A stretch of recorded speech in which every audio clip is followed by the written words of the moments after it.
जो मैं कई महीनों से, कई सालों से जिस प्रोजेक्ट के ऊपर काम कर रहा था, अब वो प्रोजेक्ट सफल होता हुआ नज़र आ रहा है। हम दिल्ली की सड़कों को बहुत सुंदर बनाना चाहते थे। इसके ऊपर मैं कई सालों से काम कर रहा हूँ, कई पायलट प्रोजेक्ट्स करवाए। उन सब का नतीजा ये है कि अब ये प्रोजेक्ट सिरे चढ़ता नज़र आ रहा है।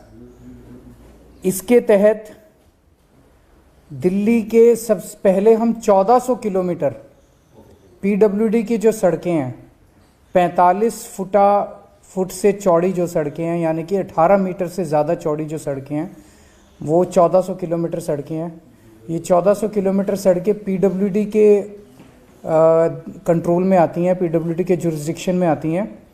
तो पीडब्ल्यूडी की सारी सड़कों को हम सुंदर बनाने जा रहे हैं, रिपेयर करने जा रहे हैं, ठीक करने जा रहे हैं। उस पर क्या क्या काम करने जा रहे हैं वो सब मैं अब आपको बताने जा रहा हूँ। इसमें जितने भी फुटपाथ हैं और जितने भी सेंट्रल वर्ज हैं, आप देखते होंगे कई जगह फुटपाथ के ऊपर एक वो निकला हुआ स्लैब निकला हुआ है, कहीं कर्ब स्टोन निकला हुआ है, टूटे पड़े हैं, सेंट्रल वर्ज टूटे पड़े हैं, पत्थर इधर उधर हुए पड़े हैं। ये सारे रिपेयर किए जाएंगे। मैं शब्द रिपेयर इसलिए कर रहा हूँ क्योंकि सरकारी पैसा लुटाने के लिए अभी तक देखा गया है कि एक पत्थर टूटता है तो सारा फुटपाथ बदल देते हैं। हम ये नहीं करने जा रहे। जहाँ एक पत्थर टूटा है वो एक पत्थर को बदलेंगे, जहाँ 10 पत्थर टूटे हैं वह 10 पत्थर को बदलेंगे, रिप्लेस करेंगे पत्थरों को। लेकिन हम पूरे के पूरे पैसा बचाने के लिए सारा फुटपाथ नहीं बदलेंगे। सारे फुटपाथ रिपेयर किए जाएंगे, सेंट्रल वर्ज सारे रिपेयर किए जाएंगे, सारे मैन होल्स जो जो टूटे हुए हैं वो रिपेयर किए जाएंगे, जितने प्री कास्ट स्लैब्स हैं वो टूटे हुए हैं वो रिप्लेस किए जाएंगे, साइनेजेस जितने हैं वो जहाँ जहाँ टूटे हैं वो सारे रिप्लेस किए जाएंगे, खंबे जो जो यहाँ पे सड़कों के ऊपर जो खंबे लगे हुए हैं बिजली के, वो जहाँ जहाँ टूटे हैं उनको ठीक किया जाएगा। जो बिजली काम नहीं कर रही खंभों पे, वो जो जो खराब है उसको ठीक किया जाएगा। जितने सबवेज हैं, सबवेज के अंदर जितनी रेलिंग्स हैं, जितनी लाइटें खराब हैं उनको रिपेयर किया जाएगा। जितने फुट ओवर ब्रिजेस टूटे फूटे पड़े हैं उनको रिपेयर किया जाएगा। जितनी साइड में रेलिंग लगी हुई हैं सड़कों की वो टूटी हुई हैं उनको रिपेयर किया जाएगा। और जो स्ट्रीट फर्नीचर टूटा हुआ है उस सारे स्ट्रीट फर्नीचर को रिपेयर किया जाएगा। इसके अलावा जो सड़कें अब हैं उन सड़कों में जितने गड्ढे हैं उनको रिपेयर किया जाएगा। जहां सड़कें क्रैक हो गई हैं उनको रिपेयर किया जाएगा। एक बार इनको सबको रिपेयर करने के बाद इन सब चीज़ों को हम उम्मीद करते हैं जिस दिन वर्क ऑर्डर होगा, वर्क ऑर्डर हमें उम्मीद है कि 20 मार्च के आसपास वर्क ऑर्डर हो जाएगा और 1 अप्रैल से काम चालू हो जाएगा। उसके 6 महीने के अंदर हमें उम्मीद है ये सारा रिपेयर का काम हम कंप्लीट कर लेंगे। उसके बाद 10 साल का हम कॉन्ट्रैक्ट दे रहे हैं कि फिर जब भी कुछ टूटेगा वो तुरंत रिपेयर किया जाएगा।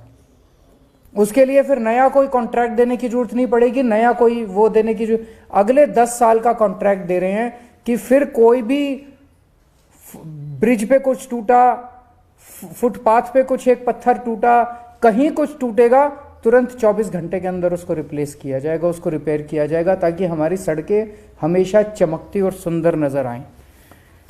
10 साल के लिए हम इसका रिपेयर का कॉन्ट्रैक्ट दे रहे हैं। उसी तरह से सड़कें अगर कहीं गड्ढा होगा उस गड्ढे को 24 घंटे के अंदर रिपेयर किया जाएगा। कहीं सड़क पे कोई क्रैक आएगा उस क्रैक को 24 घंटे के अंदर रिपेयर किया जाएगा। इन 10 साल के अंदर हर सड़क को 2 बार रीसर्फेसिंग की जाएगी। 5-5 साल के अंदर सड़क को रिपेयर करना होता है तो 2 बार इसकी रीसर्फेसिंग की जाएगी। और हम देखते हैं कि जितनी पेंटिंग है वो इतनी गंदी हो चुकी होती है, जो सेंटर की लाइन है, जेब्रा क्रॉसिंग है, फुटपाथ की जो पेंट है, तो हर 3-3 महीने के अंदर हमने कुछ किस्म की, जैसे जेब्रा क्रॉसिंग को हम 6-6 महीने में कर देंगे, लेकिन बीच वाली को 3-3 महीने में। कुछ पेंटिंग 3-3 महीने में की जाएगी और कुछ पेंटिंग 6-6 महीने में की जाएगी, ताकि साफ सुथरी सड़कें नज़र आएं। इसके बाद डेली हम लोग अपने फुटपाथ को, सड़कों को या तो डेली या हफ्ते में 3 बार वॉश किया जाएगा, और मैकेनिकल स्वीपर से खूब सारी मशीनें हम लोग हायर कर रहे हैं। मैकेनिकल स्वीपिंग की जाएगी और सारी सड़कों को वॉश किया जाएगा, और सड़कों के जितने दोनों तरफ पेड़ और पौधे हैं उन सारे पेड़ पौधों को धोया जाएगा, उनको भी धोया जाएगा। तो सड़कों को हफ्ते में 3 बार वॉश किया जाएगा, मैकेनिकल स्वीपिंग की जाएगी, और फुटपाथ को डेली वॉश किया जाएगा, मैकेनिकल स्वीपिंग की जाएगी।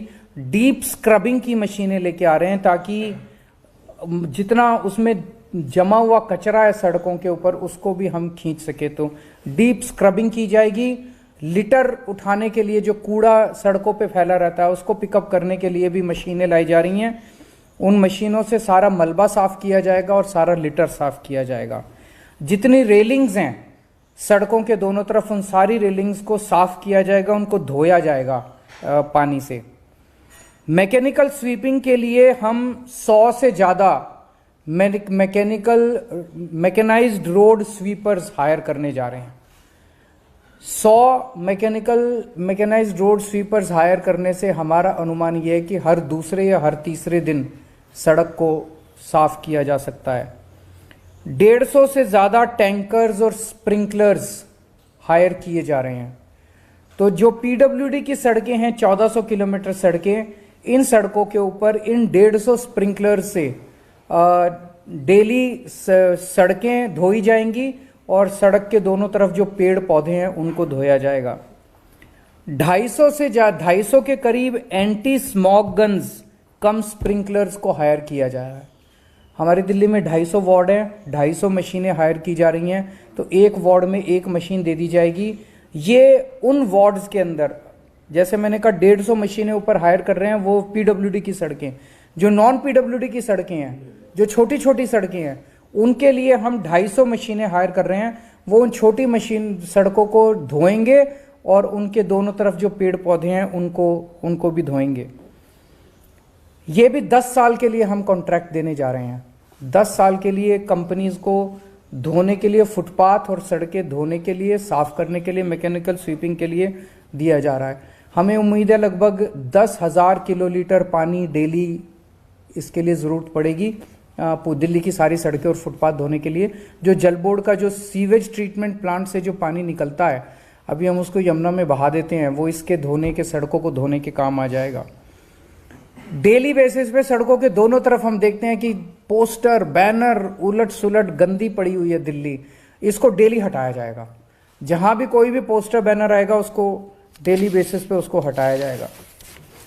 तीसरा, पेड़ पौधे खूब बड़े स्तर पे लगा रहे हैं। जो सेंट्रल वर्ज है, इन सारे सेंट्रल वर्ज पे और सड़क के दोनों ओर जितनी खाली जमीन है उसके ऊपर बहुत बड़े स्तर के ऊपर प्लांट्स लगाए जाएंगे, और इसके लिए भी 10 साल का कॉन्ट्रैक्ट दिया जा रहा है। प्लांट्स लगाएंगे, उनको मेंटेन करेंगे, उनकी ट्रिमिंग करेंगे डेली, उनकी वॉशिंग करेंगे, उनको पानी देने का काम, उनको खाद देने का काम, और अच्छी मिट्टी वहाँ पे डालने का काम, ताकि ये फलें फूलें।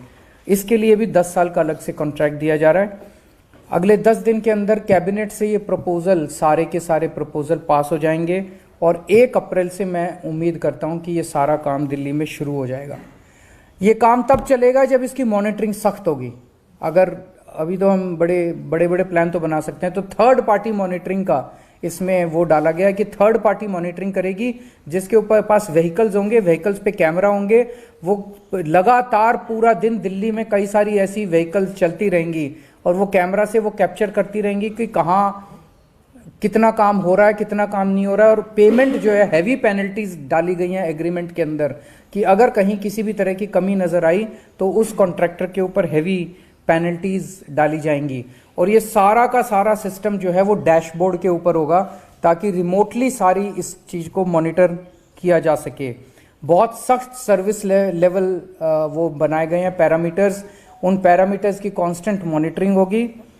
कंप्लेन सिस्टम में एक सेंट्रलाइज्ड कंप्लेन सिस्टम होगा। कोई भी नागरिक भी कंप्लेन कर सकता है अगर किसी भी तरह की कहीं गंदगी नज़र आती है, मिट्टी नज़र आती है, कहीं किसी भी तरह की गड्ढा नज़र आता है तो वो भी कर सकते हैं। और हमें उम्मीद है, हम चाहते हैं कि बेस्ट से बेस्ट कंपनीज इसके अंदर पार्टिसिपेट करें। इसमें खर्चा कितना आएगा? पहले साल में, चूँकि पहले साल के अंदर कई सारी मशीनें हायर वगैरह वो सब, उन सब मिला के हमें उम्मीद है लगभग 4,500 करोड़ रुपए पहले साल में लगेंगे। और उसके बाद रेकरिंग खर्चा जो होगा साल दर साल वो 2,000 करोड़ रुपए के करीब उम्मीद है कि खर्चा लगेगा।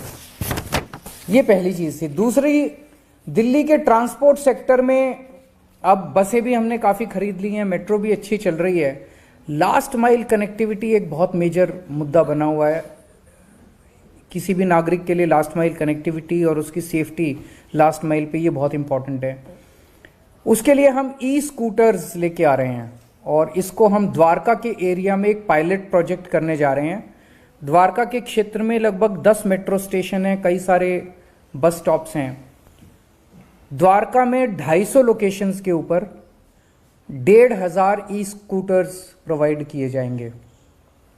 लोग एक साथ अपनी टिकट खरीद सकते हैं। इंटीग्रेटेड टिकट होगी, उससे आप उस टिकट से बस में भी ट्रैवल कर सकते हैं, ई स्कूटर भी हायर कर सकते हैं और मेट्रो पे में भी सफ़र कर सकते हैं। तो आपने टिकट खरीदी, उस टिकट से आप 250 लोकेशन से कहीं से भी आप एक स्कूटर पिकअप कर लीजिए। सेल्फ ड्राइविंग है, कोई ड्राइवर नहीं है, आपको ड्राइव करना है। कहीं से भी आप स्कूटर पिकअप कर लीजिए किसी लोकेशन से। वहीं पे हेलमेट होगा, हेलमेट पहन के और आप अपने दूसरे किसी भी कहीं भी जा सकते हैं, उसको थोड़ी देर यूज़ कर सकते हैं और इन 250 में से किसी भी लोकेशन के ऊपर उस स्कूटर को आप वापस छोड़ सकते हैं। ये सारे ई स्कूटर्स होंगे और इन स्कूटर्स पे स्वैपेबल बैटरी होगी और एक चार्ज में 60 किलोमीटर तक आप वो कर पाएंगे, ट्रैवल कर पाएंगे और 60 किलोमीटर प्रति घंटे की स्पीड होगी इनकी। जिस दिन ये एग्रीमेंट उस कंपनी से, ऑब्वियसली जो भी कंपनी होगी वो टेंडर बेसिस पे दी जाएगी, जिस दिन एग्रीमेंट होगा उसके 4 महीने के अंदर पहले 100 लोकेशन पे 500 स्कूटर आ जाएंगे। अगले 4 महीने में अगले 100 लोकेशन पे और 500 स्कूटर आ जाएंगे और अगले 4 महीने या 12 महीने में 250 लोकेशंस के ऊपर 1500 स्कूटर मुहैया हो जाएंगे। ये कॉन्ट्रैक्ट उस कंपनी को 7 साल के लिए दिया जाएगा और ये 250 लोकेशन वो हैं जो सबसे ज़्यादा जहाँ पे फुटफॉल होता है। मेट्रो हो गए, मेट्रो स्टेशन हो गए, वो हो गए, बस स्टेशन हो गए, हॉस्पिटल्स हो गए, मॉल्स हो गए, जहाँ जहाँ लोग ज़्यादा जाते हैं, बाज़ार हो गए, वहाँ वहाँ ये ज़्यादा से ज़्यादा दिए जाएंगे। और बिड पैरामीटर होगा कि जो कंपनी कम से कम चार्ज करने को कहेगी कि हम जनता से इतने रुपए टिकट लेंगे प्रति मिनट या प्रति किलोमीटर, उस कंपनी को ये कॉन्ट्रैक्ट दिया जाएगा। सो ये 2 बड़ी अच्छी खबरें हैं दिल्ली के लोगों के लिए। अगर आपके कोई क्वेश्चंस हैं तो। सर, ट्रैफिक को किस तरीके से अब सारा मैकेनिज्म सब सही हो रहा है दिल्ली में? मैं देख रहा हूँ चांदनी चौक की जिस तरह की वहाँ 2 तरह की प्रॉब्लम सामने आती है। एक तो ट्रैफिक का मैकेनिज्म वो बहुत डिस्टर्ब हो जाता है, पूरी दिल्ली में ही है, ट्रैफिक बहुत ज़्यादा है। दूसरा सर, रात को जो ये वेगाबॉन्ड्स वगैरह है या होमलेस हैं, आपके लोग आते हैं, वो सफाई करते हैं, ये मशीन्स वगैरह वहाँ भी आती हैं, मैं देख रहा हूँ, लेकिन वो नहीं हट पाते, वो वहीं पर ही शॉर्ट्स करेंगे, वो वहीं। तो एक इस तरह का जो कुछ दोनों चीज, पहला आपने कहा कि ट्रैफिक के लिए जैसे जितना ज़्यादा पब्लिक ट्रांसपोर्ट हम इस्तेमाल करेंगे उतना सड़कों के ऊपर ट्रैफिक कम होगा। अभी तक पब्लिक ट्रांसपोर्ट स्ट्रांग नहीं था। किसी को कैसे कहें कि भाई तू पब्लिक बस यूज़ कर, किसी को कैसे कहें मेट्रो यूज़ कर, अभी तक बसें ही नहीं थी। अब बसें काफ़ी हो गई है, लगभग 7,500 बसें हो गई हैं। अब मैं सुनता हूं कि कई बसें खाली जा रही हैं हमारी कई रूट्स के ऊपर, उसको भी हम देख रहे हैं। तो अब अगर लास्ट माइल कनेक्टिविटी भी कर दी हमने सॉल्व, तो हम जनता को थोड़ा प्रेशर डाल के, थोड़ा कैरेट एंड स्टिक पॉलिसी से फोर्स कर सकते हैं कि आप पब्लिक ट्रांसपोर्ट का इस्तेमाल कीजिए। पब्लिक ट्रांसपोर्ट ज़्यादा इस्तेमाल होगा तो ट्रैफिक नेचुरली कम होगा। दूसरा, कई सारे पीडब्ल्यूडी डिपार्टमेंट ने कई सारे पॉइंट्स आइडेंटिफाई किए हैं जो बॉटलनेक्स हैं दिल्ली के ट्रैफिक सिस्टम में, उनके हर पॉइंट का समाधान निकाला जा रहा है। कि इसमें अगर यू टर्न बना दें यहाँ पे तो इसका समाधान हो सकता है, यहाँ पे फ्लाईओवर बना दे तो इसका समाधान हो सकता है। तो हर पॉइंट का ट्रैफिक बॉटलनेक्स का, दिल्ली के ट्रैफिक बॉटलनेक्स का अलग से समाधान निकाला जा रहा है। तीसरा, आपने वेगाबॉन्ड्स का कहा, दिल्ली में अब नाइट शेल्टर्स बहुत अच्छे हैं, तो ये सारे समाज की जिम्मेदारी है। जैसे मैं जब एनजीओ में काम किया करता था, कई बार मेरे को याद है मैं रात को निकल जाता था, जो लोग सड़क पे सो रहे होते थे उनको हम प्यार से बहला के फुसला के अपनी गाड़ी में बिठा के उनको नाइट शेल्टर्स में ले जाते थे। ये हम लोगों को, समाज को, पूरे समाज को करना होगा कि ऐसे जितने लोग हैं जो सड़क पे सो रहे हैं, होमलेस हैं, बहुत गरीब हैं, उन लोगों को अगर हम किसी तरह से प्रेरित कर सके, हम भी करेंगे, बहुत सारी एनजीओज की भी मदद लेंगे, सरकार भी करेगी, लेकिन नाइट शेल्टर्स की कमी नहीं है। तो ये हम सबको मिलकर इसका समाधान निकालना पड़ेगा। जो लूटिंग करते हैं या उन सड़कों को खराब करते हैं, टबाको खा के थूकते हैं, उसके उनके आपने पेनल्टी की बात की कॉन्ट्रैक्टर्स पे, पर क्या ऐसे लोगों को पेनल्टी लगेगी? इनके ऊपर क्या पेनल्टी लगाओगे और उनसे कैसे पैसे लोगे? इनके पास तो, लेकिन इन लोगों को उठा के कहीं ना कहीं नाइट शेल्टर पे ले जाना पड़ेगा, उसके ऊपर थोड़ी सख्ती की जा सकती है। इसको थोड़ा सख्त करेंगे कि इनको जैसे जितने नाइट शेल्टर्स हैं वहाँ टॉयलेट की भी फैसिलिटी है, सब किस्म की फैसिलिटी है, लेकिन इनके साथ क्या है कि इन्होंने वहाँ पे अपना एक अड्डा जमाया हुआ है, अपनी जगह कैप्चर की हुई है, जो मैंने समझा था उन दिनों में। वो उसको छोड़ना नहीं चाहते जगह को, उनको लगता है नाइट शेल्टर में चले गए तो ये हमारी जगह कोई और कैप्चर कर लेगा। तो इसका समाधान निकालना पड़ेगा। लेकिन मैं आपकी बात से सहमत हूँ कि जो होमलेस लोग हैं उनको नाइट शेल्टर्स में पहुंचाने की जरूरत है। लास्ट माइल कनेक्टिविटी में टाइमिंग वो बहुत इंपॉर्टेंट है, और क्या वहाँ पे सुरक्षा का भी ध्यान रखा जाएगा? क्योंकि अगर वहाँ पे इंडिपेंडेंटली लोगों को टिकट लेके स्कूटर पिक करना है तो उसकी टाइमिंग क्या होगी और सिक्योरिटी क्या होगी? टाइमिंग तो वर्कआउट की जा सकती है, वो एक बारी की, पर उसमें कोई बहुत ज़्यादा दिक्कत नहीं है, कभी भी वो ले सकते हैं। मैं अभी ऑफ द कफ बोल रहा हूँ, लेकिन 24 घंटे भी हो सकता है, वो कभी भी जैसे लिया जा सकता है। लोग जानना चाहें तो टाइमिंग मैं बता दूंगा, मैं इसका वर्कआउट जैसे भी होगा मैं बता दूंगा। क्योंकि अभी ये पायलट प्रोजेक्ट है बता रहे हैं, लेकिन इसमें ये कैसे सुनिश्चित होगा कि क्योंकि स्कूटर चलाएंगे तो आपको ड्राइविंग लाइसेंस भी चाहिए होगा? वो सब तो होगा, तो वो तो फिर जो भी लेगा, ड्राइविंग लाइसेंस अगर नहीं होगा, कल को अगर पुलिस ने रास्ते में पकड़ लिया तो जैसा उसके साथ अपने स्कूटर पे होता है वैसे उससे,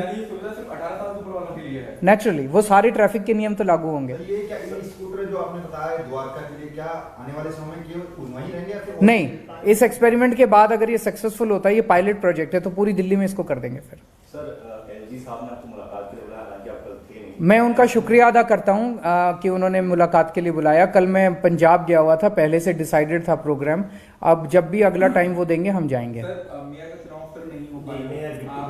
मैं उम्मीद करता हूँ जल्दी होगा।